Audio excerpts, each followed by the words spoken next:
Assalamualaikum warahmatullahi wabarakatuh. Salam Indonesia.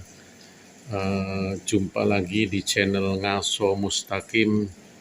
Ngaso kali ini kita berkisah tentang salah satu perjalanan yang saya lalui, tepatnya di Kabupaten Konawe, yaitu Desa Ulu Meraka, Kecamatan Onembute. Guys, dulu desa ini bergabung dalam satu UPT, yakni daerah wilayah transmigrasi, bersama desa di sebelahnya yaitu desa Matai Iwoi. Kemudian mengalami pemekaran menjadi dua desa, yang satu desa Matai Iwoi dan satu desa Ulu Meraka. Di kedua desa ini bayangan kita seharusnya adalah wilayah persawahan atau perkebunan, karena biasanya warga transmigrasi itu datang dari Jawa, dari tempat lain di wilayah mana saja, itu umumnya diberi tanah untuk menggarap sawah atau kebun. Sebenarnya mereka, terutama di desa Ulu Meraka ini, dulunya adalah berkebun juga, dan sekarang juga masih ada yang berkebun, ada juga yang bersawah.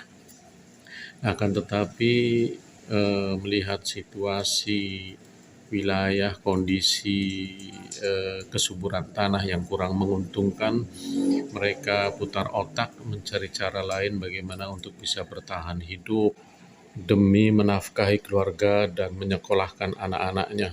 Salah satunya yang dilakukan oleh warga desa Ulu Meraka, Kecamatan Onembute ini adalah merubah lahannya yang seharusnya menjadi lahan sawah atau kebun, dirubah menjadi lahan untuk memproduksi bata merah.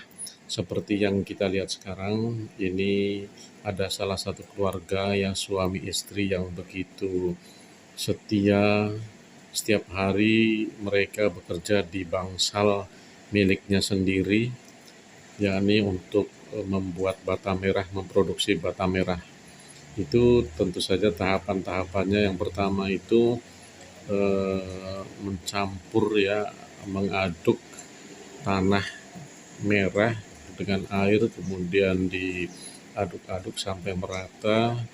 Kemudian langkah kedua dicetak dan dijemur di terik matahari. Itulah sebabnya bagi mereka ini, kalau musim panas, musim kemarau, merupakan musim yang sangat menguntungkan buat mereka, karena turut mempercepat proses produksi dari bata merah ini.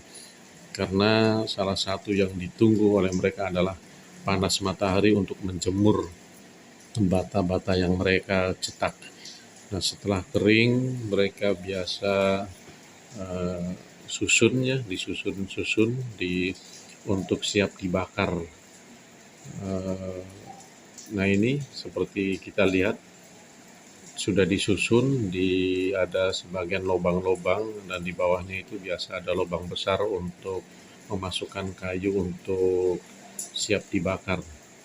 Dan guys, perlu diketahui bata merah produksi Desa Ulu Meraka, Kecamatan Onembute ini sangat dikenal oleh warga Sulawesi Tenggara pada umumnya, yang khususnya dari daerah-daerah wilayah daratan, daerah Konawe, daerah Kota Kendari, Kolaka. Itu banyak yang beli bata merah di daerah ini, di desa ini. Kenapa? Karena mereka membakarnya itu sungguh-sungguh, membakar itu dibolak-balik ya. Kalau yang sudah kena api itu kan biasanya namanya mereka sebut batu gigi, hitam-hitam kuat, kemudian disingkirkan lagi, diatur lagi posisinya sehingga pembakarnya itu merata, sehingga nampak merah dan menjadi kuat lah. Dan itulah kuatnya, itulah yang membuat para pelanggan terus mencari dan berdatangan di desa ini untuk membeli bata merah produksi mereka. Ketika saya bertanya kepada warga sekitar yang mencetak bata merah ini, bagaimana penghasilan yang mereka peroleh dengan memproduksi bata merah ini, apakah lebih menguntungkan daripada bertani atau berkebun? Ternyata tentunya mereka lebih memilih memproduksi bata merah karena di samping sudah jelas ya pemasarannya kan kebetulan sudah jelas, sudah banyak dan orang sudah banyak mengenal bata merah produksi desa ini sehingga mereka yang penting siap tenaga, siap tanah, siap waktunya untuk memproduksi bata merah ini. Pada umumnya warga merasa diuntungkan dengan memproduksi bata merah ini karena bukan hanya cukup untuk makan keluarga tetapi juga bisa menyekolahkan anak-anaknya. Bahkan di desa ini sudah banyak sarjana yang dihasilkan tentunya berkat bata merah ini ya. Ada yang sudah jadi pegawai negeri, jadi guru, ada juga yang ikut kerja di tempat lain di daerah pertambangan dan lain-lain. Dan guys, menjadi persoalan berikutnya adalah jika lahan tanahnya itu sudah habis, sudah digali kemudian menjadi lubang, nah itu kan nampaknya susah dan tidak bisa ditanami lagi untuk kebun yang bagus seperti semula, tetapi ya ini memang sebagian ada yang mengatakan tidak ada pilihan lain ya.